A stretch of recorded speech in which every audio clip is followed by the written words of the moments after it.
Hello দর্শক, সবাইকে সালাম এবং শুভেচ্ছা জানিয়ে শুরু করছি আজকের টাইম এক্সক্লুসিভ। আশা করি সবাই ভালো আছেন এবং আজকে যে বিষয়গুলো আমরা আলোচনা করব তা জানাচ্ছি। প্রথমে আপনাদের আজকের বিষয়ের মধ্যে আছে যে যুক্তরাষ্ট্র সহ বিশ্বজুড়ে হাম আতঙ্ক প্রতিরোধ ও প্রতিষেধক টিকাই বাঁচাতে পারে কোটি কোটি মানুষ। WHO অর্থাৎ ওয়ার্ল্ড হেলথ অর্গানাইজেশন এই সতর্কতা উচ্চারণ করেছে। ইরান যুদ্ধের কারণে এবার ফ্লোরাইড সংকট, দাঁতের সমস্যায় আক্রান্ত হতে পারে শিশুসহ সর্বস্তরের জনগণ। এই বিষয়টি আজকে আলোচনা করব। যুদ্ধবিরতি ঘোষণা করেছে লেবানন ও ইসরায়েল। এই উইকেন্ডে আবার ইরানের সাথে যুক্তরাষ্ট্রের নতুন বৈঠকের আভাস। যুদ্ধের ইতি টানতে ইতিবাচক ইঙ্গিত প্রেসিডেন্ট ট্রাম্পের। আইএএর সতর্কবার্তা, 6 সপ্তাহের মধ্যে জেট জ্বালানি সংকটে পড়বে ইউরোপ এবং ঝুঁকিতে পড়বে পুরো এশিয়া। এই বিষয়টি আজকে জানব। ক্ষমতা গ্রহণের 2 মাসের মাথায় রাজপথে 11 দল, বাংলাদেশ প্রসঙ্গ এবং নতুন কর্মসূচি ঘোষণা। এই হচ্ছে আজকের বিষয়। আজকে অতিথি যারা আছেন তাদের মধ্যে থাকবেন professor doctor Ziauddin Ahmed, doctor Gulam M Matbar, Ibrahim Chowdhury Khokon এবং শাহাব আহমেদ। শুরু করব দিনের আপডেট জানাচ্ছেন নাজমুল আহসান। তার আগে যারা ফেসবুকে দেখছেন আশা করি অনুষ্ঠানটি শেয়ার করবেন। নাজমুল আহসান, যাচ্ছি আপনার কাছে। ধন্যবাদ আবু তাহের এবং ধন্যবাদ টাইম টেলিভিশনের সকল দর্শক শ্রোতা এবং প্যানেলিস্ট। সবাইকে সালাম এবং শুভেচ্ছা। আশা করি আপনারা সবাই ভালো আছেন। আজ বৃহস্পতিবার এপ্রিল মাসের 16 তারিখ প্রেসিডেন্ট ট্রাম্প বলেছেন ইরান পরিস্থিতি অত্যন্ত চমৎকার ভাবে এগুচ্ছে এবং খুব শীঘ্রই এর অবসান ঘটবে। তিনি আজকে এটি বলেছেন এবং তিনি পাকিস্তানের সেনা প্রধান এবং পাকিস্তানের প্রধানমন্ত্রীর ভূয়সী প্রশংসা করেছেন আজকে। এবং তিনি বলেছেন যে ইসলামাবাদ সফরে যেতেও পারেন তিনি, যদি এই ব্যাপারে ইরানের সাথে একটি চূড়ান্ত চুক্তি স্বাক্ষর করার অবস্থায় পৌঁছতে পারেন আর যুক্তরাষ্ট্র এবং ইরান, তাহলে তিনি ইসলামাবাদ সফর করতে পারেন। এবং তিনি বলেছেন আই মাইট গো, এই কথাটা তিনি বলেছেন। এবং তিনি পাকিস্তানের উচ্ছ্বসিত প্রশংসা করেছেন আজকে এবং পাকিস্তানকে মানে যুক্তরাষ্ট্রের এই পর্যন্ত যুক্তরাষ্ট্রের কোনো প্রেসিডেন্ট পাকিস্তানকে প্রকাশ্যে এইভাবে সমর্থন কিংবা প্রশংসা করেনি প্রেসিডেন্ট ট্রাম্প আজকে যেভাবে করেছেন। এবং তিনি পাকিস্তান সেনাবাহিনীর প্রধান এবং পাকিস্তানের প্রধানমন্ত্রীর কথা উল্লেখ করে বলেছেন যে এরা দুজনেই খুব অসাধারণ কাজ করেছেন। এই হচ্ছে প্রেসিডেন্টের ইরান পরিস্থিতির, যুক্তরাষ্ট্র এবং ইরানের মধ্যে সর্বশেষ পরিস্থিতি, যে একটি শান্তিপূর্ণ অবস্থানের দিকে এগুচ্ছে যুক্তরাষ্ট্র এবং ইরান। এটি প্রেসিডেন্ট ট্রাম্পের মন্তব্য। যদিও পিট হ্যাগসিট, যিনি যুক্তরাষ্ট্রের প্রতিরক্ষা সচিব এবং ডিপার্টমেন্ট অফ ওয়ারের যিনি দায়িত্ব পালন করেন, তিনি বলেছেন যদি ইরান শেষ পর্যন্ত যুক্তরাষ্ট্রের সাথে একটি শান্তি চুক্তিতে সম্মত না হয় তাহলে আরো ব্যাপক ভয়াবহতম আক্রমণ অপেক্ষা করছে ইরানের জন্য। যদিও প্রেসিডেন্টের কথায় আজকে তেমন কোনো মনোভাব তিনি প্রকাশ করেননি যে ইরানের বিরুদ্ধে কঠোর ব্যবস্থা গ্রহণ করেন। তিনি বলেছেন যে চমৎকার ভাবে পরিস্থিতি এগুচ্ছে। প্রেসিডেন্ট ট্রাম্প আজকে লেবানন ও ইসরায়েলের মধ্যে 10 দিনের একটি যুদ্ধবিরতির ঘোষণাও তিনি দিয়েছেন আজকে একই সাথে। এবং এই সাথে তিনি এও বলেছেন যে সারা বিশ্বে 9টি যুদ্ধের সমাধান করা আমার জন্য সম্মানের বিষয় ছিল। তিনি নাকি 9টি যুদ্ধ সমাধান করেছেন এবং সেটি তার জন্য সম্মানের বিষয় ছিল। এবং এবং তিনি লেবানন এবং ইসরায়েলের মধ্যে যুদ্ধ অবসান হলে এটি হবে তার 10ম সমাধান তার হাতে নেওয়া। এবং তিনি সবাইকে অনুরোধ করেছেন যাতে এই কাজটি দ্রুত শেষ করা যায়। 9টি যুদ্ধ তিনি শেষ করেছেন দ্বিতীয় মেয়াদে দায়িত্ব নেবার পর, এবং 10ম যুদ্ধ হবে লেবানন এবং ইসরায়েলের মধ্যে। এরপরে 11 নম্বর হবে যদি ইরান এবং যুক্তরাষ্ট্রের মধ্যে যুদ্ধ হয়। এরপরও প্রেসিডেন্ট ট্রাম্প কি নোবেল পুরস্কার পাবেন না, এই প্রশ্ন উঠতে পারে যদি প্রেসিডেন্ট ট্রাম্প তার দাবিতে অনড় থাকেন। নিউ ইয়র্ক টাইমসের একটি প্রতিবেদন অনুযায়ী ইসরায়েলের কাছে অস্ত্র বিক্রি আটকে দেওয়ার প্রচেষ্টা প্রত্যাখ্যান করেছে মার্কিন সিনেট। সিনেটের বার্নি স্যান্ডার্স উত্থাপিত এই প্রস্তাবের বিপক্ষে ভোট দিয়েছেন তারা। এবং প্রায় 52-47 ইসরায়েলের ইসরায়েলকে অস্ত্র দেওয়ার পক্ষে সমর্থন দিয়েছে 52, ইসরায়েলকে অস্ত্র না দেওয়ার বিপক্ষে সমর্থন দিয়েছে মাত্র 47টি দেশ। অতএব ইসরায়েলকে সমর্থন বন্ধ, অস্ত্র বিক্রি আটকে দেওয়ার প্রচেষ্টাটি আপাতত ব্যর্থ হয়েছে। যুক্তরাষ্ট্রের ট্রেজারি সেক্রেটারি স্কট ডিসেন্ট আবারও বলেছেন যে আগামী 20 জুন থেকে 20 সেপ্টেম্বর, অর্থাৎ তিনি এমনভাবে মন্তব্যটি করেছেন যে মিড টার্ম নির্বাচনের আগে 20 জুন থেকে 20 সেপ্টেম্বরের মধ্যে কোনো একটি সময়ে তেলের মূল্য $3 দেখতে পারেন যুক্তরাষ্ট্রের গ্রাহকরা। তবে কি কারণে এমনটি ঘটতে পারে তার ব্যাখ্যা তিনি অবশ্য দেননি। যদিও ইরান এবং যুক্তরাষ্ট্রের মধ্যে যুদ্ধবিরতি এবং আশাব্যঞ্জক একটি শান্তি চুক্তির পক্ষে আশাব্যঞ্জক মন্তব্য আসার পর তেলের দাম ব্যারেল প্রতি ক্রুড অয়েলের দাম কিছুটা কমতে শুরু করেছে এবং স্টক মার্কেটেও স্টকের শেয়ারও বাড়তে শুরু করেছে, স্টকের মূল্য। অতএব সেক্ষেত্রে কিছুটা ইতিবাচক পদক্ষেপ নেওয়া যাচ্ছে, কিন্তু তারই পরিপ্রেক্ষিতে স্কট বিসেন্ট ট্রেজারি সেক্রেটারি বলেছেন যে আগামী 20 জুন থেকে 20 সেপ্টেম্বরের মধ্যে কোনো একটি সময় তেলের মূল্য গ্যালন প্রতি $3 নেমে আসতে পারে। ইমিগ্রেন্টদের কর জমা না দেওয়ার, আপনারা জানেন গতকাল ট্যাক্স ফাইলিং সিজন শেষ হয়েছে, মৌসুম, এবং এই বছর অধিক মাত্রায় ইমিগ্রেন্ট অভিবাসীরা কর প্রদান করেনি কিংবা ট্যাক্স করেনি, কারণ তাদের আইআরএস এর রেকর্ড যেহেতু ইমিগ্রেশন কর্তৃপক্ষের হাতে দিয়ে দেওয়া হচ্ছে আইআরএস এর পক্ষ থেকে, অতএব ভয়ের কারণেই অনেকে এবছর ট্যাক্স ফাইল করেননি এবং এর ফলে সরকার বিপুল পরিমাণ অর্থ থেকে বঞ্চিত হবেন ট্যাক্স বাবদ তারা যা পেতেন। এবং তাতে দেখা যাচ্ছে আইআরএস এই আইসির সাথে, অর্থাৎ ইমিগ্রেশন এবং কাস্টম এনফোর্সমেন্টের সাথে আইসির এই তথ্য বিনিময়ের ফলে যুক্তরাষ্ট্র আগামী এক দশকে প্রায় $479 বিলিয়ন পর্যন্ত ক্ষতির সম্মুখীন হতে পারে। এবং মূল কারণ হলো যে এই অভিবাসীরা ডিপোর্টেশনের ঝুঁকির মুখে পড়ে আনুষ্ঠানিকভাবে অর্থনীতির এই দিক থেকে সরে পড়ার উদ্যোগ গ্রহণ করেছে এবং বিপুল পরিমাণ মানুষ এই বছর ট্যাক্স ফাইল করেনি, যারা অভিবাসী হিসেবে গত বছর পর্যন্ত ট্যাক্স ফাইল করে এসেছেন। ম্যারিল্যান্ডের একটি কর পরামর্শকতা ট্যাক্স অ্যাডভাইজারি প্রতিষ্ঠানের স্বত্বাধিকারী মিসেস সলিস বলেছেন যে এবছর তার প্রতিষ্ঠানে প্রায় 30 থেকে 35% অভিবাসী ট্যাক্স ফাইল করেনি এবছর, এবং তাদের অনেকেই অবশ্য ইতিমধ্যেই যুক্তরাষ্ট্র ত্যাগ করে চলে গিয়েছেন। অতএব যুক্তরাষ্ট্র সরকারের যে পয়সাটা অর্থ পাওয়ার কথা ছিল ট্যাক্স বাবদ, সেটিও তারা পাবেন না। এবং এই পর্যন্ত প্রায় 47,000 অভিবাসী ট্যাক্স যারা দিয়েছেন এত বছর, তাদের ঠিকানা আইএস কর্তৃপক্ষের হাতে এসেছে আইআরএস এর মাধ্যমে। এবং এই তথ্যটি ওয়াশিংটন পোস্টের একটি বিশ্লেষণে দেখা গেছে। গত বছর প্রেসিডেন্ট ট্রাম্পের দ্বিতীয় মেয়াদের প্রশাসন শুরু হওয়ার পর থেকে গত মার্চের শুরুর দিক পর্যন্ত ডিসি, মেরিল্যান্ড এবং ভার্জিনিয়া অঙ্গরাজ্যে আইসি এজেন্টরা প্রায় 20,000 ব্যক্তিকে গ্রেফতার করেছে। এটির একটি ব্যাপক প্রতিক্রিয়া পড়েছে এবার ট্যাক্স ফাইলিং মৌসুমে। এবং যেটি একটু আগে বললাম যে আগামী 10 বছরে যুক্তরাষ্ট্র অভিবাসীদের কাছ থেকে প্রায় $579 মিলিয়ন ট্যাক্স পাওয়ার যে অর্থ পেত সেটি থেকে বঞ্চিত হতে যাচ্ছে। আরেকটি বিষয় যেটি বলার চেষ্টা করছি সেটি হচ্ছে যে ডিপোর্টেশনের কারণে যুক্তরাষ্ট্রের চাকরির ক্ষেত্রে সংকট সৃষ্টি হবে না, এমনটি মন্তব্য করেছেন ট্রেজারি সেক্রেটারি বিসেন্ট। তিনি বলেছেন যে যে সমস্ত অভিবাসীরা যুক্তরাষ্ট্র ত্যাগ করে গেছে তাদের স্থলে যারা চাকরি, নতুন সুযোগ সৃষ্টি হচ্ছে। এমনকি যদি চাকরি করতে নাও পাওয়া যায় কাউকে, তাহলে যারা বর্তমানে চাকরি করছেন তাদের ওভারটাইম দেওয়ার একটি সুযোগ সৃষ্টি হতে পারে এর মাধ্যমে। অর্থাৎ ডিপোর্টেশনের মাধ্যমে অভিবাসী কর্মীরা যুক্তরাষ্ট্র ত্যাগ করলো, সেখানে কর্মক্ষেত্রে কোনো সংকট হবে না, এমনটি মন্তব্য করেছেন স্কট বিসেন্ট, ট্রেজারি সেক্রেটারি। কিন্তু বিভিন্ন ব্যবসা প্রতিষ্ঠানের পক্ষ থেকে, বিশেষ করে হসপিটালিটি ইন্ডাস্ট্রি অর্থাৎ রেস্টুরেন্ট এবং হোটেল বিজনেস কর্তৃপক্ষের পক্ষ থেকে বারবারই বলা হচ্ছে যে এই ডিপোর্টেশন প্রক্রিয়ার কারণে সবচেয়ে বেশি ক্ষতিগ্রস্ত হচ্ছে যুক্তরাষ্ট্রে দুটি সেক্টর। একটি হচ্ছে হসপিটাল, আর চিকিৎসা সেবার ক্ষেত্রে হসপিটালগুলোতে নার্স এবং অন্যান্য সাপোর্ট স্টাফের সংকট দেখা দিয়েছে। আরেকটি হচ্ছে হসপিটালিটি অর্থাৎ ট্যুরিজম সেক্টরে হসপিটাল এবং বিভিন্ন রেস্টুরেন্টে কর্মী সংকট দেখা দিয়েছে। কিন্তু স্কট বিসেন্টের কথায় মনে হচ্ছে যে কর্মী সংকট মোকাবেলার জন্য যদি কর্মী না পাওয়া যায় তাহলে ওভারটাইম দিয়েও সেটি মোকাবেলা করা যেতে পারে। যুক্তরাষ্ট্রে মর্টগেজের হার গড়পড়তায় মর্টগেজের হার ইতিহাসে প্রথমবারের মতো $2,000 অতিক্রম করেছে এবছর।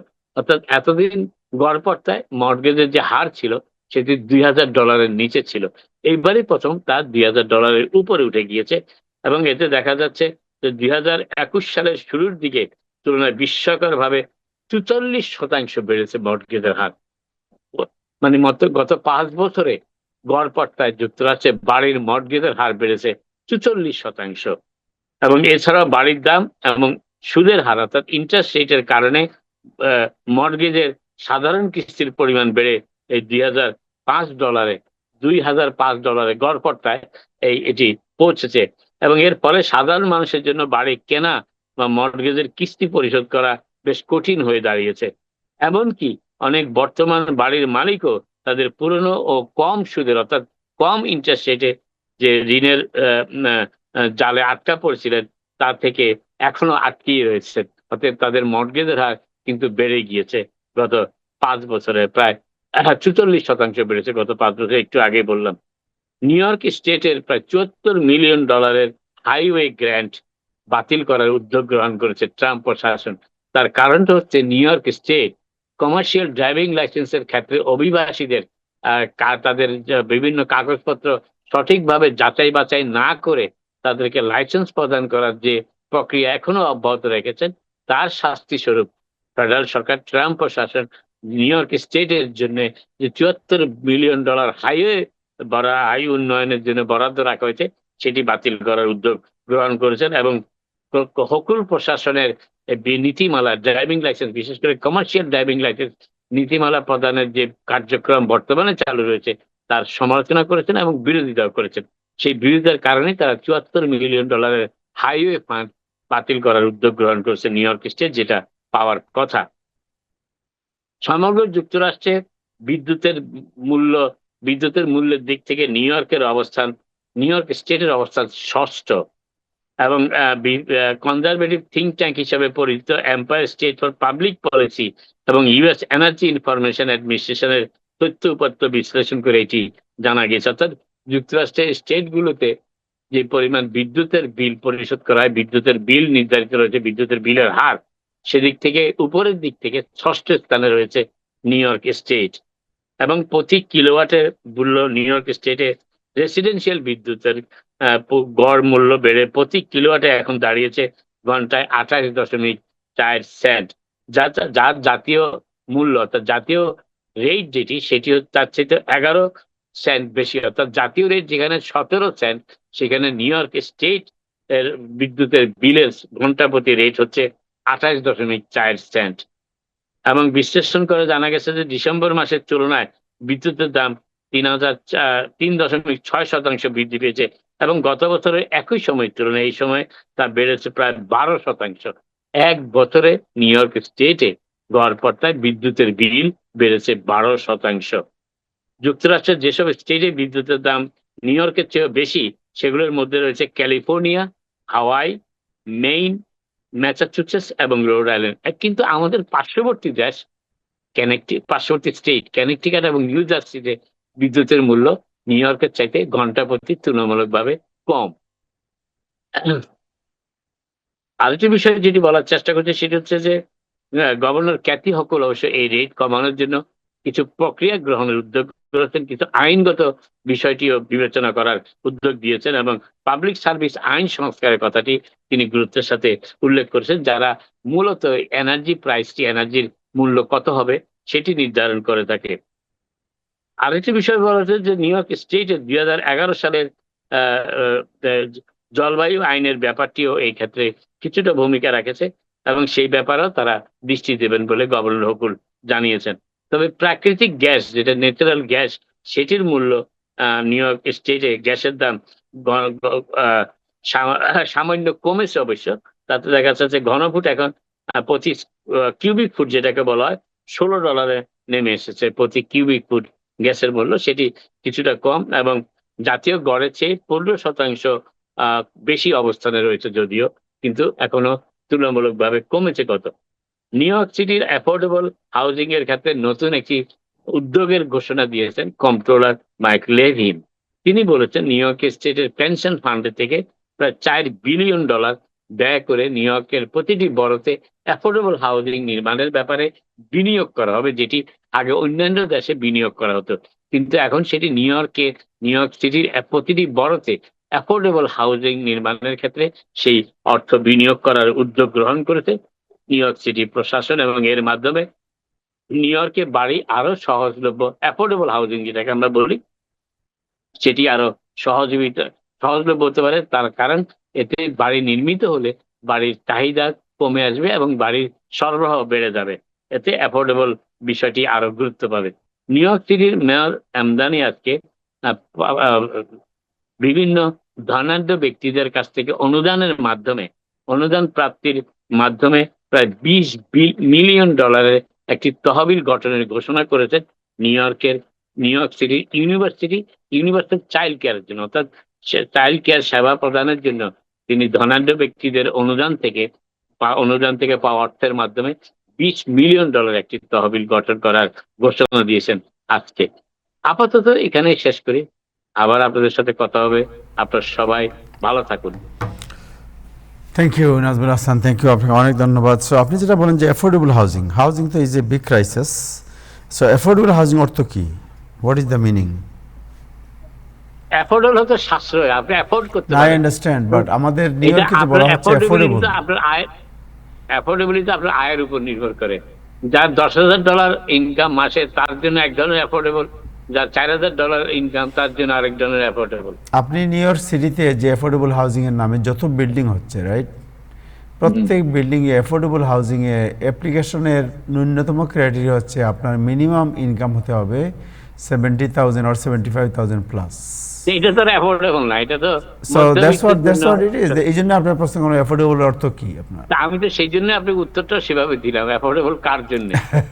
সো এটা আসলে একটা, এখন মনে হবে, মানে যদিও শুনতে খারাপ লাগবে, এটা একটা বাউতাবাজি আসলে, যে অ্যাফোর্ডেবল এটা হাউজিং। একটা স্লোগান অ্যাফোর্ডেবল। Right. যিনি এই স্লোগানে হাততালি দিচ্ছেন তিনি বুঝতেছেন না তার জন্য অ্যাফোর্ডেবল কতটা। রাইট। সো আমি নিজে দেখেছি আপনার, আমি তো লং আইল্যান্ড সিটির বাসিন্দা 95 থেকে। এখানে তো আপনি জানেন যে সবচেয়ে বড় বড় বিল্ডিং হচ্ছে এরিয়া, রাইট, এবং প্রত্যেক বিল্ডিংয়ে দেখবেন খুব সুন্দর করে লেখা আছে অ্যাফোর্ডেবল হাউজিং 15%, বাট আপনি অ্যাপ্লাই করার জন্য অ্যাপ্লাই কিন্তু করতে হলে এই সিস্টেমটা তাহের খুব ফল্টি। এই কারণে ওই হাই রাইজ বিল্ডিং এ 10-15টা অ্যাপার্টমেন্ট বরাদ্দ না দিয়ে, বরং ওই অ্যাপার্টমেন্ট গুলো সিটি নিয়ে বিক্রি করে অ্যাফোর্ডেবল হাউজিং এর জন্য ফান্ড ক্রিয়েট করলে আরো বেটার হতো। সো এটা হয়ে গেছে যে ওই যারা ওইখানে মালিক যারা বা যারা ডেভেলপার, তাদেরকেই আসলে খুশি রাখা, আর এটা যারা সাধারণ ভোটারদের চোখকে ফাঁকি দেওয়া, আর কিছু না এটা আসলে। আদারওয়াইজ আপনি মনে করেন $70,000-80,000 যার ইনকাম, সে যদি, তারপরে তো আপনি অ্যাপ্লাই করার পর লটারি হবে, লটারিতে আপনার উইন করতে না, হবে। কিন্তু যে 70,000 ইনকাম করবে সে $2,000 রেন্ট কেন $1,200 দিবে?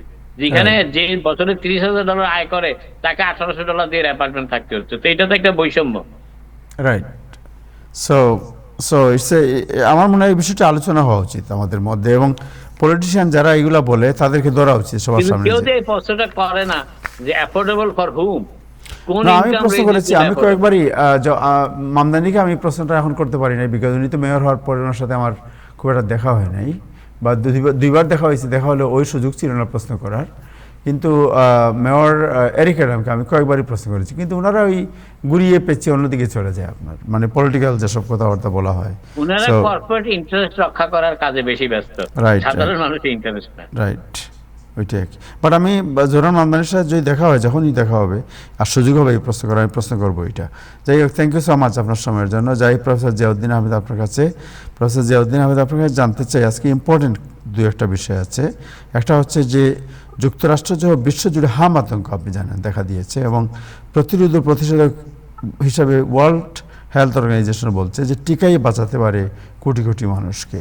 এই বিষয়টি আপনার কাছে জানতে চাই।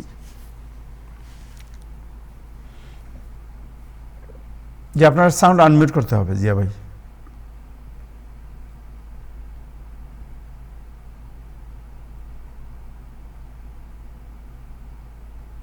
শোনা যায়? জি, এখন শুনতে পাচ্ছি। জি, তো বেশ কিছু বাচ্চাদের অসুখ আছে যেগুলো ভ্যাকসিন দিয়ে নিয়ন্ত্রণ করে গিয়েছে অনেক বছর থেকে। তো এটা মিজেলস, হাম যেটা মিজেলস, সেটা ওয়ান অফ দ্য থিং। তো যারা ভ্যাকসিন নেয় না তাদের এটা হয় বেশি। যেমন বাংলাদেশে এখন হাম হচ্ছে, সবাই জানে, যেসব বাচ্চারা, আজকে দেখলাম কুমিল্লা মেডিকেল কলেজে অনেক ভর্তি হয়েছে, তার মধ্যে 76% তারা ইয়ে পায় নাই, এই তারা ভ্যাকসিন নেয় নাই। তো এখন এরকম আমেরিকাতে এটা হচ্ছে, এবং যারা হাম হচ্ছে তাদের দেখতে হবে যে তারা আসলে ভ্যাকসিন নিয়েছে কিনা, কারণ অনেক সময় যদি ভ্যাকসিন কাজ না করে সেটা জানা দরকার। তো আর ভ্যাকসিনের ব্যাপার যেটা, এটা আরেকটা বড় খবর যেটা হচ্ছে যে ইউএস এইড আমেরিকা বন্ধ করে দেওয়ায় এবং আমেরিকা ফার্স্ট বলায় যে আফ্রিকান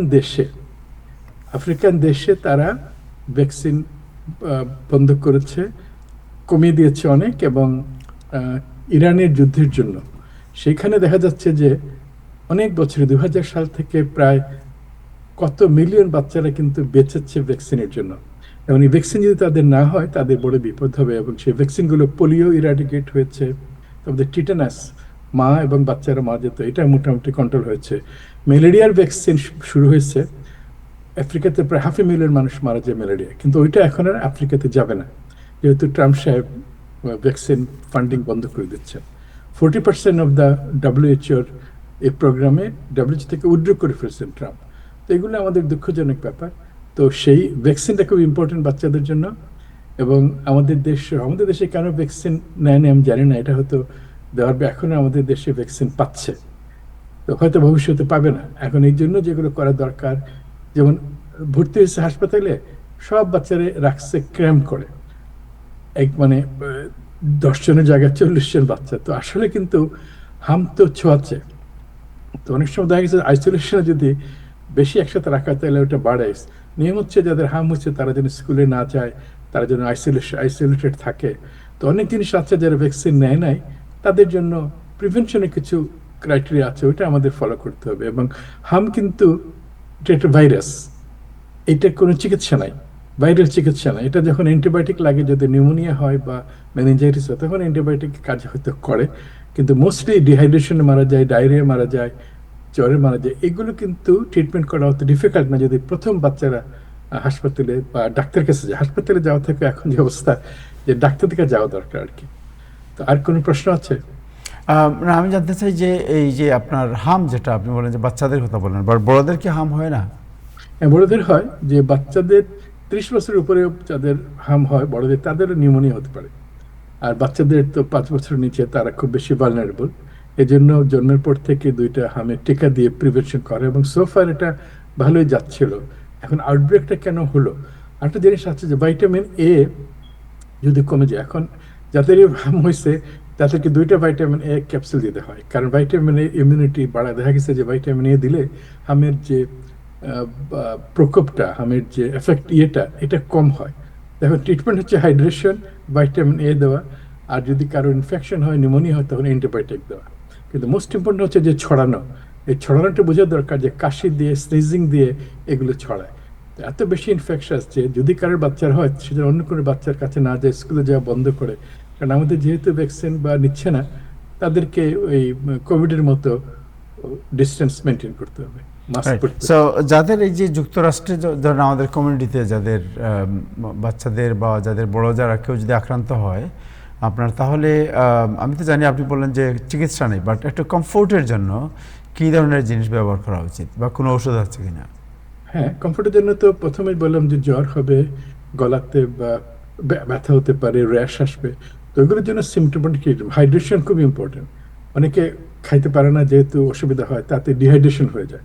তো অ্যাডাল্ট এবং বাচ্চারা ডিহাইড্রেশন হয়ে যায়, মা বাবার খাইতেছে না, কিছু করে না, তখন বেশি হাইড্রেট হয়, যে জন্য আইভি দিতে হয়ে পড়ে। তো জোর করে হাইড্রেট করা দরকার। এবং কমফোর্টের জন্য টাইলেনল যেটা দরকার, সেটা ডেফিনেটলি কমফোর্ট করার জন্য দরকার। আর যদি কোনো কারণে শ্বাসকষ্ট হয়, নিউমোনিয়া হয়, তখন ডাক্তারের কাছে গিয়ে অ্যান্টিবায়োটিক খাওয়া দরকার। থ্যাংক ইউ আপনাকে, thank you so much. Second প্রশ্ন আপনাকে করতে চাই যে আপনি জানেন যে ইরান ওয়ারের কারণে সর্বত্র অনেক তো সংকট দেখা দিয়েছে, যদিও অনেকে এইসব সংকট নিয়ে মানে মাথা ঘামাতে চায় না, এবং তারা নিজেরা এই যুদ্ধের পক্ষে অনেক সময় নিজেরা কথা বলেন, যারা যুদ্ধের সাপোর্টার তাদেরকে সাপোর্ট করেন। কিন্তু আপনি জানেন যে অনেক জিনিসের সংকটের মধ্যে সবচেয়ে বড় সংকট যেটা, এই যুদ্ধটা থেমে যাওয়ার কারণে কারো কেউ মাইন্ড করতেছেন, মানে এই যুদ্ধটা প্রেসিডেন্ট ডোনাল্ড ট্রাম্প কেন থামাইতেছে, এটা নিয়ে অনেকেরই আবার দেখা যায় একটা মানে এটা চুলকানি আছে। যুদ্ধের পক্ষে কোনো মানুষ নাই, সবাই যুদ্ধের বিরুদ্ধে। এবং আমাদের গ্রেট প্রেসিডেন্ট ডোনাল্ড ট্রাম্প যুদ্ধের বিরুদ্ধে কথা বলেই ক্ষমতায় এসেছিলেন। তিনি যুদ্ধে কেন গেলেন এটা আমরা জানবো পরে। জি, সরি, আপনাকে আমি বাধাগ্রস্ত করতেছি না। আমার শ্রদ্ধেয় অধ্যাপক গোলাম মাতবর ভাই, তিনি সুন্দর ব্যাখ্যা দিবেন। জি, আমি মাতবরের কাছে আসতেছি একটু পরে, বাট একটু জেনে নেই যে এখন তো মাতবর ভাই আপনি নিজেও শুনবেন যে এক তো তেলের দামে আকরা বলা যায়, তেলে নাই। ইউরোপের জিয়াবাই জানেন যে ইউরোপের বিভিন্ন এয়ারলাইন্স বলেছে তাদের মাত্র 6 সপ্তাহের জেট ফুয়েল আছে, এরপরে কিন্তু এয়ারলাইন্স বন্ধ হয়ে যাবে, কিন্তু পৃথিবীর কোথাও যেতে পারবে না আর। কিন্তু সবচেয়ে বড় সমস্যা যেটা হলো যে ফ্লোরাইড, যেটা আপনার শিশু বলেন, বৃদ্ধ বলেন, যুবক বলেন, যুবতী বলেন, সবার জন্যই fluoride important, because to have a healthy mouth and teeth. এছাড়া আরও কিছু শরীরের জন্য ফ্লোরাইড প্রয়োজন হয়, শরীরের কিছু আপনার সুস্বাস্থ্যের জন্য। এই ফ্লোরাইড সংকট দেখা দিয়েছে এবং বিভিন্ন জায়গায় যুক্তরাষ্ট্রে যে পানি যে সরবরাহ করা হচ্ছে, সরবরাহের মধ্যে যে পরিমাণ ফ্লোরাইড দেওয়া হয়, এটা কোনো কোনো জায়গায় বন্ধ, কোনো কোনো জায়গায় অনেক কমানো হয়েছে। এবং আমি জানতে চাচ্ছি প্রফেসর জিয়াউদ্দিন আহমেদ, যে এই ফ্লোরাইডের সংকটের কারণে আপনার কী ধরনের স্বাস্থ্য সংকট বা দাঁতের কী ধরনের প্রবলেম হতে পারে বলে আপনার মনে হয়? হ্যাঁ, তো ফ্লোরাইড এটা নোন স্টাডি হয়েছে, দেখা গেছে যে ফ্লোরাইড টুথপেস্টে দেওয়া হয়, লবণে দেওয়া হয়, এবং ফ্লোরাইড পানির মধ্যে দেওয়া হয়, কারণ এটা দিয়ে দাঁতের হেলথ রাখে। তো সেটা এই জন্যই দেওয়া হয়। তো এখন ফ্লোরাইডের ইরানে অনেক কিছু হচ্ছে ইরান যুদ্ধের জন্য, কিন্তু এটা একটা ইন্টারেস্টিং জিনিস যে ফ্লোরাইড কিন্তু সবচেয়ে বেশি সাপ্লাই দেয় ইসরায়েল। এখন কেন ইসরায়েল সাপ্লাই দিতে পারতেছে না? তো ইন্টারেস্টিং হলো যে ইসরায়েলের যত ওয়ার্কার আছে ফ্লোরাইড কোম্পানির, সবাইকে যুদ্ধে পাঠিয়ে দিচ্ছে। তো এটা একটা প্যারাডক্স অফ দ্য ওয়ার, যে ওই জন্য সাপ্লাই দিতে পারতেছে না। এবং আমেরিকাতে বেশ কিছু জায়গাতে, অনেক জায়গা এখনো হয় নাই, বেশ বড় বড় মেরিল্যান্ড ওয়াটার সিস্টেমে তারা ফ্লোরাইড দিতে পারতেছে না। এবং এই জিনিসটা আমরা যদি চিন্তা করি যে ওয়ারের যে এফেক্ট কিভাবে আসে, ডিরেক্টলি ইনডিরেক্টলি, যারা জিততেছে মনে করছে তারাও কিভাবে সাপ্লাই চেইন নষ্ট হচ্ছে। তো ফ্লোরাইড ইম্পর্টেন্ট। তো পানিতে ফ্লোরাইড না থাকলে টুথপেস্টে ফ্লোরাইড যারা ব্যবহার করবে তারা যেন ব্যবহার করে, লবণের মধ্যে ফ্লোরাইড থাকে সেটা যেন ফ্লোরাইডের লবণ ব্যবহার করে। মোস্ট অফ দ্য মর্টাল সল্টে ফ্লোরাইড লেখা থাকে। তো এগুলো আমাদের বেশি কয়েক মাস বন্ধ রাখলে কিছু হবে না। যদি যুদ্ধ শেষ হয়ে যায়, আবার যদি ফ্লোরাইড সাপ্লাই খুলে, তাহলে এই কয়েক মাসের জন্য কোনো দাঁত নষ্ট হওয়ার কোনো কারণ নাই। ধন্যবাদ।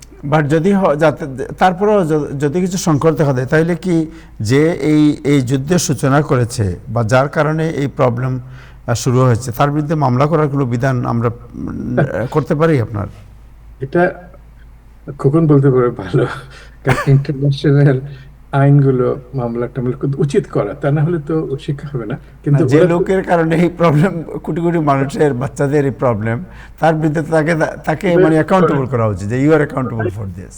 ফ্লোরাইড থেকে বেশি প্রবলেম হচ্ছে ভ্যাকসিন নিয়ে। ট্রাম্প সাহেব ডাব্লিউএইচও থেকে সরে যাওয়ায়, এবং আফ্রিকাও শিখতে হবে যে আমাদের মানুষের উপরে ডিপেন্ড করা যাবে না, নিজেদের কান্ট্রিগুলোকে করে। কারণ সবাইকে এখন এটা একটা অপরচুনিটি, যুদ্ধের মাঝখানে প্রত্যেক দেশ যখন ভালনারেবল হয়, মনে করে যে আমি ডিপেন্ডেন্ট ছিলাম আরেক দেশের উপরে। এই জিনিসটা যদি আমরা শিখি, নিজেরা যদি আমরা হেলথ থেকে শুরু করে, জ্বালানি থেকে শুরু করে, ওইগুলোকে, বাংলাদেশে শুনলাম আজকে থেকে নিউক্লিয়ার প্ল্যান্ট চালু হচ্ছে। তো এগুলো হোয়াটএভার ইট ইজ, মানে আমাদের প্রত্যেক দেশে, বিশেষ করে আফ্রিকাতে প্রচুর রিসোর্স আছে, তাদেরকে শেখা দরকার যে ডিপেন্ড করার কোনো, এখন থেকে ইনোভেটিভ চিন্তা করতে হবে, তা না হলে আমাদের ভবিষ্যতে আর কি হবে কে জানে। Thank you. বাংলাদেশে যে আপনার হাম খুব প্রকটভাবে দেখা দিয়েছে, এনি সাজেশন বাংলাদেশের বিষয়ে? কারণ আমাদের অনেক ভিউয়ার তো বাংলাদেশে বসেও দেখেন আমাদের টেলিভিশন।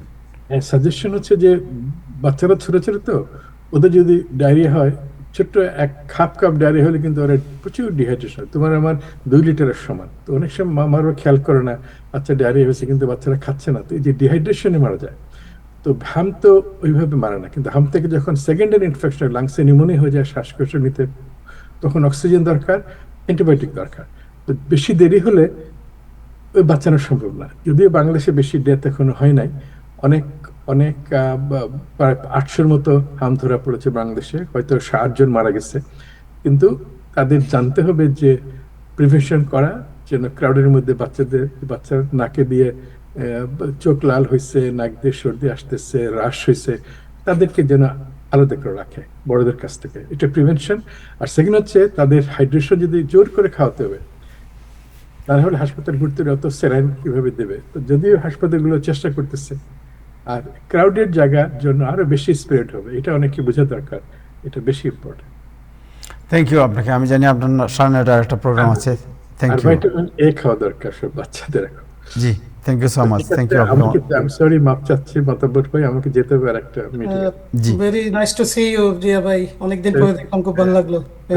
Thanks. শুনবো আপনার কি বলেন পরে।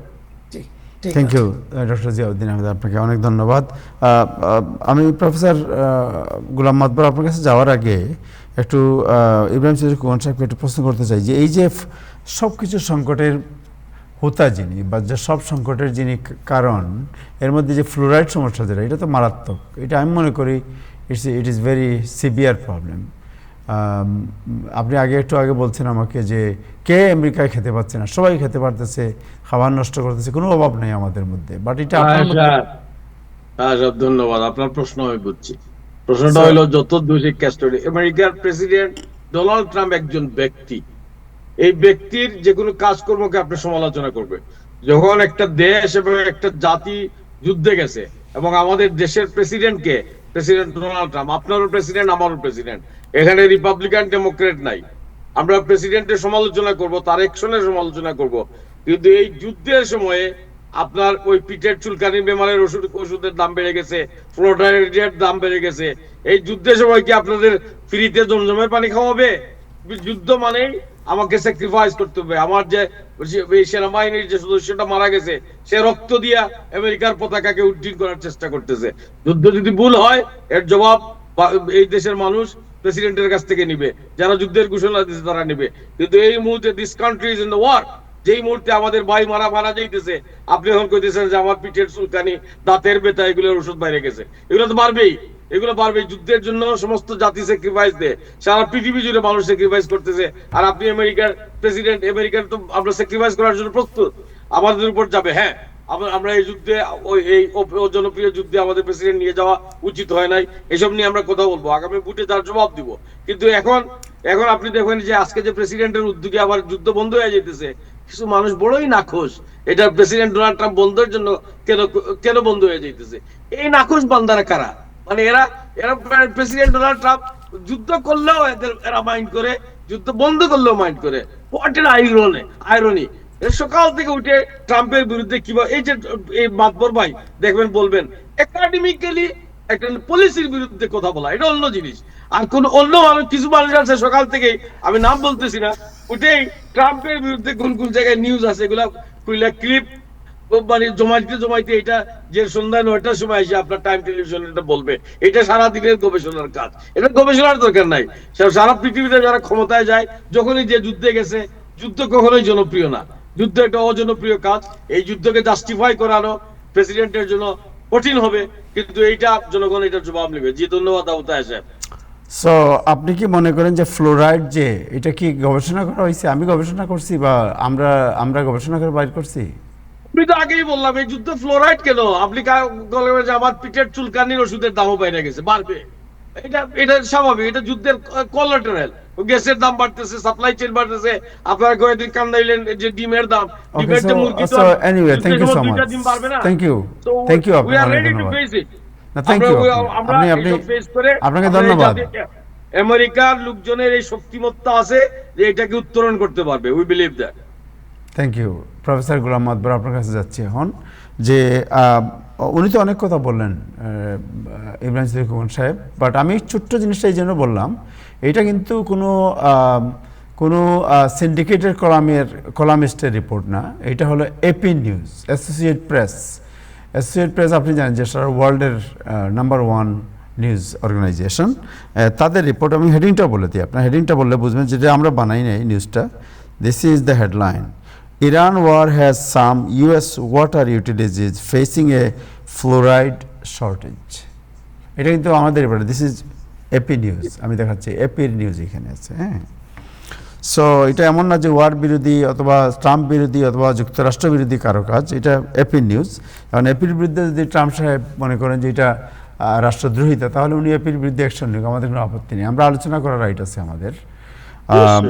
সো উনি যেটা বললেন যে এই মানে যুদ্ধের কারণে এতে আমাদের স্যাক্রিফাইস করবো, ওকে, স্যাক্রিফাইস করতে আমরা রাজি আছি। যুক্তরাষ্ট্রের বৃহত্তর স্বার্থে, রাষ্ট্রের স্বার্থের কারণে যদি যুদ্ধ হয় তাহলে অসুবিধা নেই, কিন্তু একটা অ্যাচিভমেন্ট থাকতে হবে যে this is our achievement, this is our goal. So what is the achievement of this war? আসলে দেখুন, আপনার শেষ যে প্রশ্ন উত্তর ফ্লোরাইডের ব্যাপারে, যেটা আমি ইব্রাহিম চৌধুরীর সাথে সম্পূর্ণ একমত। Very clearly, eloquently he gave your answer. যুদ্ধে what more you expect? Fluoride হবে, গ্যাসোলিনের দাম বেড়ে গেছে, আমাদের যারা বেশ করে middle class, lower middle class, তাদের ছেলেমেয়েরাই কিন্তু যুদ্ধ করছে। প্রেসিডেন্ট ট্রাম্প ক্ষমতায় আসছে, also I agree with Khokon ভাই, যে যুদ্ধ করবে না। ফার্স্ট টার্ম $2 বিলিয়ন $2 বিলিয়ন ব্যবসা আমি করছে। আমি আসছি আপনার, কিন্তু দেখুন সেকেন্ড টার্মে এসে আমার কাছে মনে হয় এই লোকটা একটা বিরাট ট্র্যাপের মধ্যে পড়ে গেছে। ওনার কার্যকলাপ এবং সে যেভাবে ক্ষমতায় আসছিল, এই ট্র্যাপটা হচ্ছে জায়নিস্ট এজেন্ডা। এই জায়নিস্ট এজেন্ডার কিন্তু টপ লিডার ছিল কিন্তু আপনার জো বাইডেন একজন, এবং সে তো ওপেনলি বলছে আই এম এ জায়নিস্ট। তো আসলে দেখুন, আমার কাছে যেটা মনে হচ্ছে, আজকে যেমন বলছে লেবানন ইসরায়েল একটা এগ্রিমেন্টে যাবে, এবং ইরান এবং আমেরিকা একটা এগ্রিমেন্টে যাবে। সাথে সাথে পিটার হ্যাকসেট কি বলেছে? এটা থ্রেটেনিং। তো ইরান কেন আপনার এই ধরনের আপনার এগ্রিমেন্টে যাবে? বা লেবানন এবং ইসরায়েল, এই যে আপনার এগ্রিমেন্টের কথা বলা হচ্ছে, লেবানন ও তার আগে একটু বলে নিচ্ছি। সুতরাং আমি কিন্তু খোকন ভাইয়ের সাথে একমত যে আর অনেক কিছুর দাম বেড়ে যাবে। আপনি শুধু ফ্লোরাইড নিয়ে বলছেন কেন? এই যে সাপ্লাই অ্যান্ড ডিমান্ড, আপনার কোভিড-19 যখন হলো, all kinds of things, including the ship that আমরা তাইওয়ান থেকে আনতাম, that was a crisis. যুদ্ধের সময় এগুলো খুবই এক্সপেক্টেড, এবং ইট ইজ অবভিয়াস যে এটা ঘটবেই। আরও অনেক কিছু আসবে, দেখবেন যে লাইফ থ্রেটেনিং আসবে। তার সেই সবচেয়ে বড় কথা হচ্ছে আপনার এতগুলো লোক কিন্তু ওয়ার জোনের মধ্যে, আমেরিকান সোলজারগুলো, এগুলো কাদের ছেলে মেয়ে? সবগুলো হচ্ছে কিন্তু আপনার লোয়ার ক্লাস, মিডল ক্লাসের, যারা কিন্তু এই যুদ্ধটাকে ড্রাম বিট করে যাচ্ছে, তাদের ছেলে মেয়ে কিন্তু এখানে কেউ নাই। সো, এবং আরও আমার কাছে যেটা অবাক লাগে, আমাদের একটা অপোজিশন একটা পার্টি আছে, ডেমোক্রেটিক পার্টি, আমরা অনেকেই হয়তো এটাকে সাপোর্ট করি। সেই ডেমোক্রেটিক পার্টি আপনি দেখুন, বিকজ অফ দ্য লিডারশিপ, শাক শুমার এবং all those people not saying anything. ফ্লোরাইডের এটা তো সবচেয়ে বেশি বলবে তারা, but they are not saying anything. তো এখন যেটা আমার কাছে মনে হচ্ছে যে এই লোকটা আসলে উচিত হবে যে অ্যাপেস্টিন জুজুবুরির ভয়বোধে একটা দেখাচ্ছে ওনাকে। উনি তো প্রেসিডেন্ট হওয়ার আগে ফার্স্ট টার্মে তো ওনার এগেনস্টে 37 কাউন্টে ডিফারেন্ট সেক্সুয়াল হ্যারাসমেন্ট, এটা সেটা আসছিল, কিছু তো দুপে টিকে নাই, রাইট? এখন আপনি বলছেন যে তাকে এই ফ্লোরাইডের জন্য পরে লিটিগেশন হবে। এদেশে লিটিগেশন ডাজন্ট ম্যাটার, লিটিগেশন এখানে যে কোনো কারো এগেনস্টে হয়। কথা হচ্ছে লিটিগেশন তো আপনার সুপ্রিম কোর্টে যাবেন আপনি, সেখানে কে আছে? You have to understand all this reality. আর ওই ইসরায়েলের ব্যাপারে যেটা, দুইটা পার্টি, ডেমোক্রেটিক রিপাবলিকান একসাথে, এবং আজকে যদি ডেমোক্রেটিক পার্টির লিডারশিপটা যদি অন্য কেউ হতো, চাক সুমা ছাড়া, আমার মনে হয় অ্যাটলিস্ট তারা কিন্তু দে উইল হোল দ্য ওয়ারমঙ্গার, যারা ওয়ারমঙ্গার, আপনি শুধু ট্রাম্পকে দোষ দিয়েন না। এখানে কিন্তু দেখেন, সে কিন্তু বলছে নেক্সট উইকের ভিতরেই আমরা ইরানের সাথে একটা ডিলে যাব, এবং বলছে ইসরায়েল এবং লেবানন সিজ ফায়ারে যাবে। সাথে সাথে পিটার হ্যাকসেট উস্কাইয়া কি বললো? Iran must have to accept it wisely, otherwise. তো এই থ্রেটেনিং কন্ডিশনে, যেটা হচ্ছে আপনার অনেকটা পুতিন করছিল ইয়ার সাথে, আপনার ইউক্রেনের সাথে এখনো করে যাচ্ছে। একবার বলছে ইসরায়েল যাবে, আবার এদিকে কিন্তু আপনার বোম্বিং করতে থাকে। So that is not actually. সুতরাং আমি এক্সপেক্ট করছি না যে খুব একটা দ্রুত কিছু হবে। তো আমার কাছে যেটা মনে হয়, প্রেসিডেন্ট ট্রাম্পের যেটা অ্যাপেস্টিন ফাইলের এই জুজুবুরি দিয়ে আমার মনে হয় he should actually step out of it. He has nothing to lose. এই কারণ এখানে দেখুন, প্রেসিডেন্ট ক্লিন্টন, তারও তো হ্যারাসমেন্ট কম ছিল না, কই কিছু তো হয় নাই। এবং ট্রাম্পের যে প্রথম ক্ষমতায় আসার আগে অনেক কাউন্টে কিন্তু অনেক কিছু হচ্ছিল, কিছু তো দুপে টিকে নেই। তো কেন সে এখন ভয় পাবে? বরং সে যদি খোলস থেকে, ওই ট্র্যাপ থেকে যদি বের হয়ে আসতে পারে, আমার মনে হয় he will be able to deliver something. People will really behind him. So this is for the situation now. আমি কোনো এগ্রিমেন্টে কোনো কিন্তু আপনার কন্ডিশনালিটিসগুলো দেখছি না যে যার মাধ্যমে এগ্রিমেন্টটা হবে। আর এখনও বলা হচ্ছে যে এখনও মিসাইল সব শেষ হয়নি, অনেক মিসাইল আছে ইরানে। ওয়েল, মিসাইল থাকাটা তো এখন তাদের জন্য দোষের না, তারা অ্যাটলিস্ট ওইটা দিয়ে তাদেরকে প্রোটেক্ট করছে। আজকে হয়তো সেটাই আপনি দেখুন, এখন শুধু যে গাজাতে 1 লাখ মানুষ মেরে ফেলছে, রাস্তায় রাস্তায় লোকগুলো যাচ্ছে। ওয়েস্ট ব্যাংক এখন শুরু করেছে। ওয়েস্ট ব্যাংক আপনি দেখেন, একটা বুড়া লোক তার বাড়িটা ভেঙে দিচ্ছে, লোকটার কোনো উপায়ন্তর না দেখে কন্টিনিউয়াস আদান দিচ্ছে। এই বর্বরতা ইসরায়েলের, এগুলো কেন স্টপ করছে না? সো এইগুলো ছাড়া তো আপনার ইউক্রেন এগ্রিমেন্ট হবে না। যেমন লেবাননে কে আছে ক্ষমতায়? লেবানন থেকে দ্রুজ আছে, হিজবুল্লাহ আছে, এখানে তো মাল্টাই ক্রিশ্চিয়ান আছে। So I don't know how much they will be able to hold Hezbollah, because Hezbollah and Iran, they are fighting for the rights of the people in Gaza.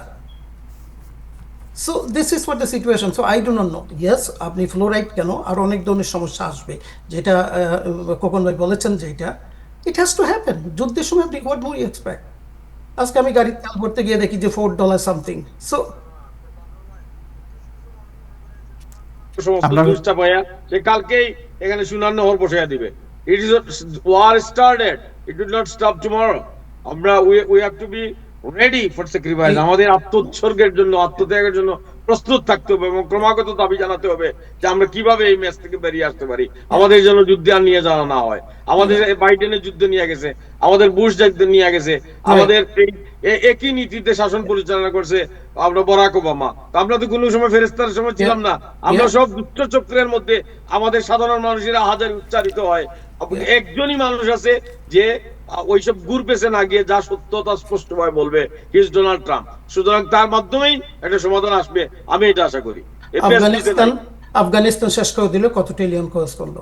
Libya কত million চলে গেল, একটার পর একটা। কিন্তু দেখুন এখন মিডল ইস্টে যেটা হচ্ছে, আমার কথা হচ্ছে why is the Democratic party, একটা কথাও তো শুনি না। সুতরাং আপনি কেন বাইডেনকে দোষ দিচ্ছেন? এগুলো সবগুলো লিডার, একবার একটা ওবামা থেকে শুরু করে কে না করেছেন। So this is very unfortunate, আমিও চাই, আমি যেটা বলছি, আমার মনে হয় president Trump drastically should come out of that trap. সে হচ্ছে আরো বেশি পপুলার হবে, দেখবেন আপনি, মানুষ হয়তো তাকে আবারও ছাবে। But that's not what he is. He is still, I think, afraid of these people. He doesn't have to. এখন দেখুন কতগুলো স্টেটমেন্ট এখন যে পোপের এগেনস্টে যে স্টেটগুলো যাচ্ছে এবং বলছে যে well pope maybe want to see the Iran has the nukes and all those thing. This are like, আমার কাছে মনে হয় যে ননসেন্স আর কি। সো আশা করি president Trump will come out of that, ওই কলস থেকে বেরিয়ে আসবে, এসে আমার মনে হয় এগ্রিমেন্টগুলো করা উচিত। তবে এখনো পর্যন্ত যে এগ্রিমেন্টের টার্মস অ্যান্ড কন্ডিশনগুলো আমি দেখছি, I do not expect anything going to be, on the contrary, এই সময়টা কালেক্টেবলের মধ্যে দেখবেন যে আরো ডিভাস্টেশন হবে, বোথ সাইডই হবে ডিভাস্টেশন। তবে ইরানে তো আপনার তো ইনফ্রাস্ট্রাকচার এবং তাদের অনেক কিছুই ধ্বংস করে ফেলেছেন আর কি, সেটাও সত্য। কারণ এত মাইটি নেশনের এগেনস্টে যুদ্ধ করা, তারা যে এতদিন সাস্টেইন করছে এটাই বেশি, এবং সেটা করতো না যদি আপনার নর্থ কোরিয়া, রাশিয়া এবং চায়না যদি তাদের বিহাইন্ডে না থাকতো। এবং এই সমস্ত ইন্টারন্যাশনাল ইভিলটা এটার পিছনে ইন্ধন দিছে। ইন্ধন দিয়ে বিপদের সময় কেউ সামনে আসে না, সব পিছন থেকে ইন্ধন দেয়। এখন আমাদের এই আমেরিকার কিছু লোকজন বিশ্বাস করে এবং অধিকাংশ মানুষ বিশ্বাস করে এই ডোনাল্ড ট্রাম্পের পক্ষ থেকে যে ম্যাচ ভুল করছে, নেতা ভুল করে, নেতা নিজেকে সংশোধন করে সে একটা সমাধানের পথ খুঁজে আনে, এটা ডোনাল্ড ট্রাম্পের পক্ষেই সম্ভব। আমরা মনে করি সে একটা তার লিডারশিপ প্লে করবে এখন, এবং আমাদের প্রত্যাশা অনুযায়ী মানুষের জন্য আপাতত একটা শান্তির বাণী উচ্চারিত হবে সর্বত্র। তার কাছে সেই ট্রাম্প কার্ড আছে, সে তো ট্যারিফ নিয়ে অনেকগুলোকেই তো কাবু করে ফেলছে, অনেক দেশগুলোকে। সুতরাং আমিও আশা করি যে সে অন্তত পক্ষে তার গুড হিউম্যান কোয়ালিটিসটা নিয়ে, যে যুদ্ধের এগেনস্টে যে লোকটা সবসময় বলেছেন, হি শুড স্টুড আপ, এবং দেখবেন যে আপনি he is going to be the popular leader. সে বলুক, যে প্রকাশ্যে বলুক আমার ইসরায়েলের কথায় ওই যুদ্ধে যাওয়াটা ঠিক হয় নাই, আমি এটা ভুল করছি, এটা যদি বলে, এবং Donald Trump is the only person he can say that. সেই তলে আঘাত করে না, সে মুখের উপর ওই ইসরায়েলের লোকজনটা বলতে পারবে যে তোমরা আমারে ভুল বুঝে লিয়ে গেছো, আমরা তোমার সাথে নাই। এই সুতরাং আমরা দেখি কি হয়। আমরা আশা করি আজকে মাতবর ভাই মানে আপনি একদম মুক্তভাবে একজন প্রকৃত একাডেমিশিয়ার মতো কথা বলছেন এবং আমার মনটা ভরে দিয়েছেন। নিউ কনজারভেটিভের ক্লোজটাকে বের হতে হবে তাকে, এই লোকগুলো কিন্তু তাকে এই যুদ্ধে নিয়ে লিখেছেন আর কি। আমি জানি না বইটা কিসের আর কি, এই জন্যই বলছি he should step out of that trap. ওনার আজকে আপনার মানে ইব্রাহিম চৌধুরী সাহেবের মনটা ভরে দিয়েছেন আপনি, খুব ভালো। মানে আমি তো আপনার বিরুদ্ধে কিছু বলি নাই, আমি তো পক্ষে বলছি যে আপনার মনটা ভরে দিয়েছেন। বাস্তবতা থেকে দূরে থাকবেন, যত দূর সেই ক্যাস্টোপেটার উপর দিয়ে আপনারা বগল বাজিয়ে থাকবেন। এটা ফ্লোরাইডের যে সমস্যা, এটা কি করবেন আপনি? এটা কি আলোচনা করব না আমরা? ভালো যদি কিছু করে আপনাকে you have to appreciate it, accept it. আপনার ফর এক্সাম্পল ইমিগ্রেশন পরে ডিমের দাম বেড়ে গেল, তারপরে এই বাড়লো সেই বাড়লো, তেলের দাম বাড়লো, এখন ফ্লোরাইড পানির মধ্যে ফ্লোরাইড থেকে আমরা দাঁতটা বাড়া রাখবো, এটাও সমস্যা এখন। না, আমি তো বললাম আপনার শাহাবুদ্দিন ভাই যে আপনার একজন আসেন, উনি আসলে বলবেন যে আপনার চুলকানির মলম এইটারও দাম বেড়ে গেছে। মানে এটা বাড়ার কারণ হইলো যে এই ডোনাল্ড ট্রাম্পের হাতে যুদ্ধ এত দ্রুত বন্ধ হয়ে যাইতেছে, এইটা নিয়েও কিছু আমেরিকান লোকজন মাইন্ড করতেছে, ওনাদের শরীরটা খারাপ, যে এটা কেন মানে ডেমোক্রেটদের ইন্টারভেনশন ছাড়া অন্যদের ইন্টারভেনশন ছাড়া ডোনাল্ড ট্রাম্পই কেন এই এন্ড গেমটা খেলতেছে, এইটা নিয়ে ওনাদের মনটা খারাপ। এই যে শাহাবুদ্দিন ভাই চলে আসছেন অলরেডি। আপনি যদি গ্রোসারি শপে যান, আপনার শুধু চুলকানি ওষুধ নতো, এটা তো আপনার প্রত্যেকটা কিছুর দাম বেড়ে গেছে, এবং আমরা জানতাম যে এটা হবে, and that's what is going to happen. আজকে ফ্লোরাইড, এর থেকে আরো মারাত্মক ধরনের দেখবেন যে আমাদের সেবন ব্যাধি যেগুলো আছে, পরিত্রাণ পায় মানুষ, সেগুলো দেখবেন যে আরো বেড়ে যাবে if it continues like this. Right. এটাই এমনি আমি শাহাবুদ্দিন ভাই আসছে, ওনার কাছ থেকে জানা যাবে। আচ্ছা, ওই অ্যালার্জির ওষুধের কি দাম বেড়েছে শাহাবুদ্দিন ভাই? ওনার ভিডিও আমি দেখতে পাচ্ছি স্টাক শাহাব হয়ে ভাই? আছে, শাহাব ভাই ভিডিও স্টাক হয়ে আছে, উনি আবার জয়েন করুক। আচ্ছা, এর মধ্যে বাংলাদেশ প্রসঙ্গে একটু আলোচনা করে নিই উনি ওনার সাথে কথা বলার আগে। সেটা হচ্ছে যে মাত্র 2 মাস হয়েছে অলমোস্ট এই সরকারের, এর মধ্যে আজকে দেখলাম আমরা যে ক্ষমতা গ্রহণের রাজপথে 11 দল নতুন কর্মসূচি ঘোষণা করেছে, তারা রাজপথে নেমে যাচ্ছে আবার। সো যাই হোক, এটা আলোচনা করবো। বাট শাহাব ভাই বোধহয় এখন, শাহাব ভাই আপনার ক্যামেরা একটু উপর দিকে তুলুন, আপনার মুখ কেটে গেছে। জি, হ্যাঁ, এখন ঠিক আছে। সো আপনাকে প্রশ্ন করা হচ্ছিল অ্যালার্জির ওষুধের দাম কি বেড়েছে না কমেছে? আর আমি জানতে চাইতেছিলাম যে এই অ্যালার্জির ওষুধের কি দাম বাড়ছে শাহাব ভাই? শোনেন, সব ওষুধেরই দাম বাড়ছে। আমি আজকে যখন দেখলাম যে যে সমস্ত ব্র্যান্ডগুলো, বিশেষ করে জেনারিক ড্রাগগুলো পাওয়া যায় কিনা, আমি সার্চ করে দেখলাম অনেক কোম্পানির ড্রাগগুলো একটা ম্যাক্সিমামই চায়না অথবা ইসের থেকে আসে, ইন্ডিয়া থেকে আসে, এগুলো সবগুলো কিন্তু নাই, আউট অফ স্টক, অথবা দাম বেড়ে গেছে। সব দাম বেড়ে গেছে। আচ্ছা আচ্ছা, একটু আগে আমরা একটা আলাপ করছিলাম যে টিকার ব্যাপার, যে millions of people can save their life if they take the vaccine. এটা world health organisation, UNO, UNICEF world health organisation বলেছে। সো ভ্যাকসিনের অবস্থা কি মার্কেটে আপনার? এটা কি আছে মার্কেটে না নাই? তো ভ্যাকসিন আমাদের এখানে তো ভ্যাকসিন সব আছে, ফ্লু ভ্যাকসিন সবই, বিভিন্ন ভ্যাকসিন অ্যাভেলেবল আমাদের এখানে, যে কেউ নিতে পারে আসলে। কিন্তু যেটা ওয়ার্ল্ড হেলথ অর্গানাইজেশন, ইউরোপিয়ান, যেখানে আমেরিকা অথবা সাবসিডাইজ করতো থার্ড ওয়ার্ল্ড কান্ট্রিজে, আমাদের প্রেসিডেন্ট সাহেব এগুলো সাবসিডাইজ করতেছে না, ওই সমস্ত দেশের অসুবিধা হচ্ছে। এবং এগুলো ইনডাইরেক্টলি কিন্তু আপনি যদি একটা দেশে যদি কিছু এপিডেমিক হয়,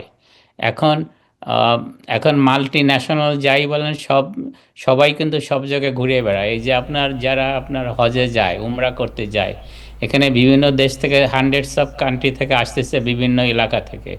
এখন যদি কোনো একটা কান্ট্রিতে এই কোনো এপিডেমিক্স হয়, তারা যখন ওখানে আসবে, এখানে তো অন্য দেশে ছড়াই পড়বে, ওটা আলটিমেটলি তো আমেরিকাতেও আসবে।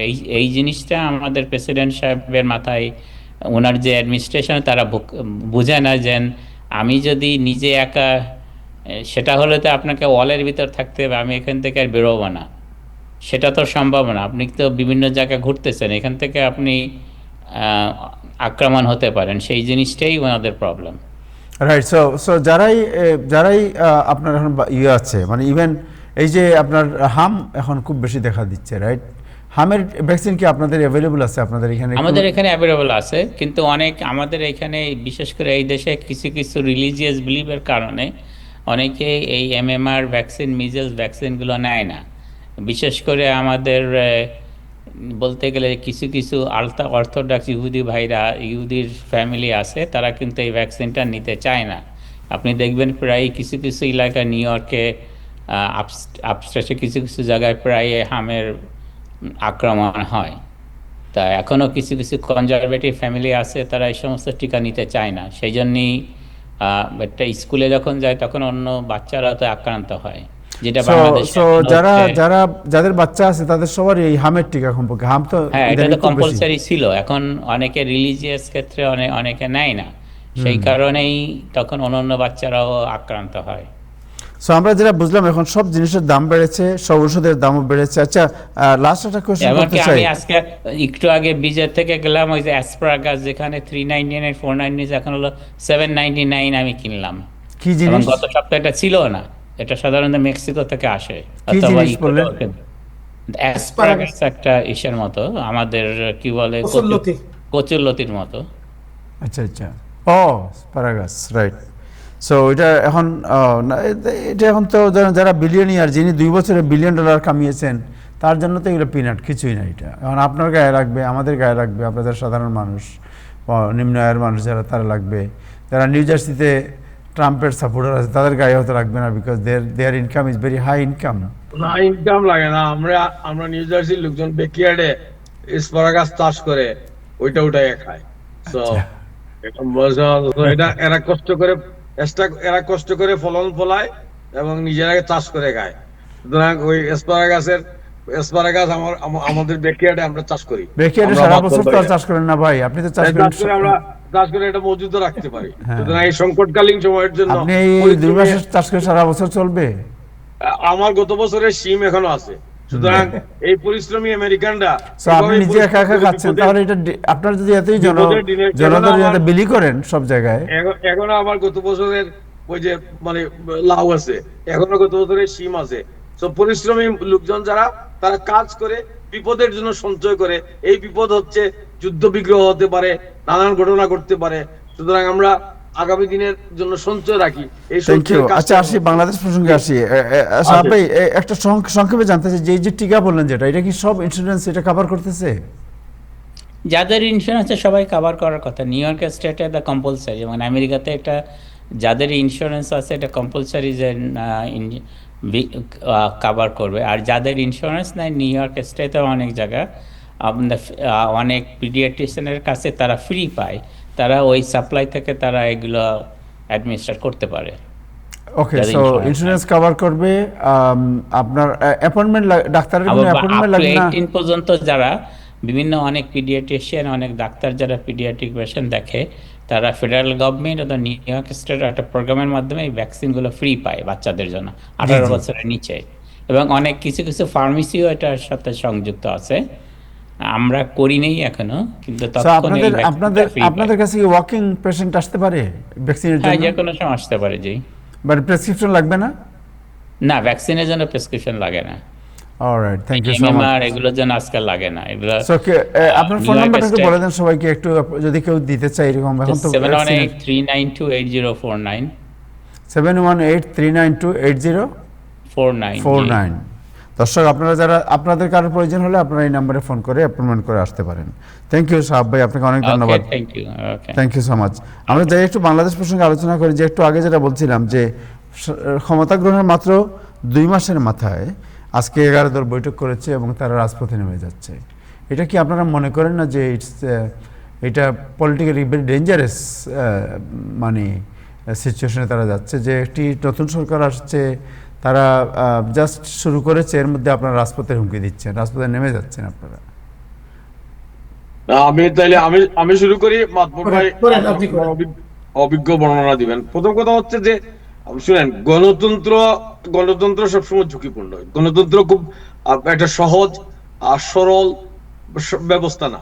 এখন যদি সরকারি দল যারা আছেন তাদের কাছে জনগণের প্রত্যাশা, হ্যাঁ, মানুষ 1 সপ্তাহ 2 সপ্তাহ দেখবে, কিন্তু বাংলাদেশের মানুষ এত বেশি সংকটের পাহাড়ে দাঁড়ায়, এই সংকট যখন সামনে আসবে, সে বিরোধী দল, তিনি জামাতে ইসলামী হোক আর যারা হোক, তারা আন্ডার সার্টেন কম্পালশন উনি চিৎকার করতে হবে। এই চিৎকার, এই গণতন্ত্রে তো সে মারামারি করতে পারবে না, ঘেরাও করে এটা সহিংসতা করতে পারবে না। ওনারা আন্দোলন করবে, এই আন্দোলন গণতান্ত্রিক আন্দোলন। এটা আমি মনে করি খুবই স্বাভাবিক ঘটনা। তবে এটাও ঠিক যে নতুন যে সরকার, তারা তো সব প্রত্যাশা এবং যে লিডারশিপ, এটা আমাদের মানুষ, শুনেন, আমরা গলায় মালা দিতেও যেমন সময় লাগে না, আমাদের এই মালা ছিনিয়ে নিতেও সময় লাগে না। আমরা দর্শকরাও, আমাদের জনগণও আমরা অস্থির, আমরা খুব দ্রুত ফলাফল চাই। আবার আমাদের লিডারশিপের মধ্যে যে ম্যাচুরিটি, যেহেতু গণতন্ত্র একটা ক্রমাগত চর্চার মধ্য দিয়ে আমরা এখানে পৌঁছি নাই। আপনি উদাহরণ দিতে পারবেন, এই 17 বছরের উদাহরণ দিতে পারবেন, আরো বেশি।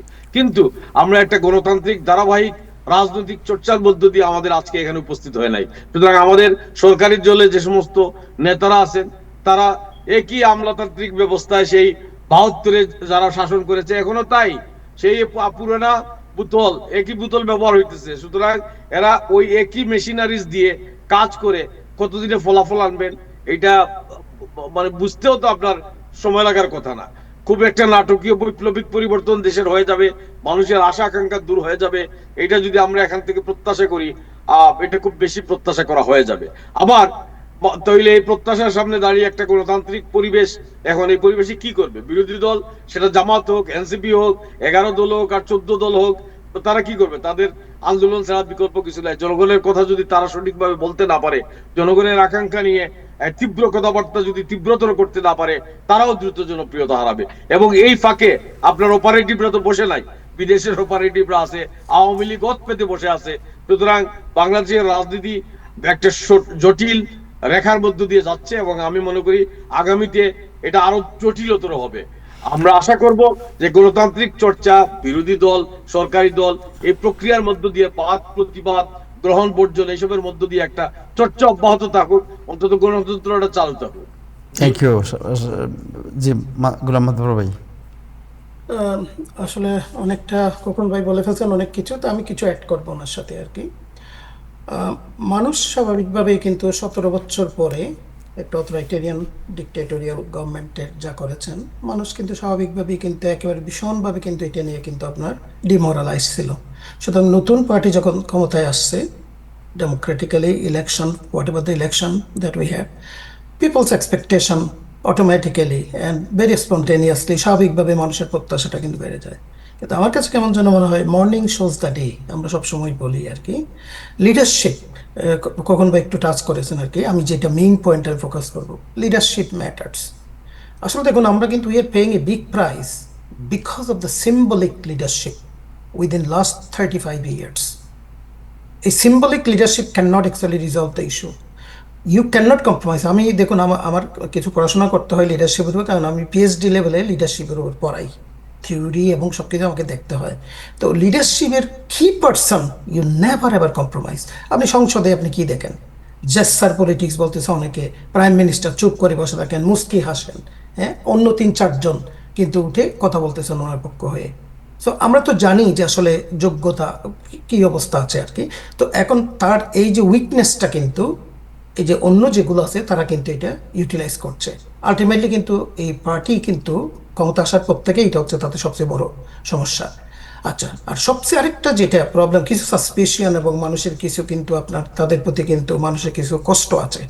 জুলাই সনদ, তারাই কিন্তু প্রথমে গেল 30 দল যখন ইউনূস সাহেব ইয়াদ করলো আপনার সংসদ ভবনের সামনে, প্রথমেই গিয়ে সিগনেচার করলো। কারণ আসার পরে শপথ যখন নেবে তখন Jamaat Islam, they fulfil their commitment, they did it, এরা করছেন। এবং এইটা নিয়ে কিন্তু এখন অনেক ধরনের তালবাহানা শুরু হয়েছে। প্লাস কিছু অ্যাপয়েন্টমেন্ট হয়েছে, বাংলাদেশ ব্যাংকের গভর্নর, তারপর আপনার যে পররাষ্ট্রমন্ত্রী, এই যে এগুলো কিন্তু মানুষকে কিন্তু এখন একটা সাসপিশনে রেখে দিয়েছেন, আসলে কি এখানে কোনো ইলেকশন ইঞ্জিনিয়ারিং হয়েছে কিনা, বা এরা কি কারো মদত নিয়ে ক্ষমতায় আসছে কিনা, এই সাসপিশনগুলো কিন্তু এখন আরো তীব্র হয়েছে। অন টপ অফ দ্যাট, যদি লিডারশিপ ম্যাচিউরিটি, যেটা খোকন ভাই বলতেছিল, যে স্কিলড এফিশিয়েন্ট লিডার যদি এইটা অ্যাড্রেস করতে পারতো, মানুষকে কিন্তু অনেকটা কিন্তু প্রশমিত করতে পারতো। So that's not what is happening.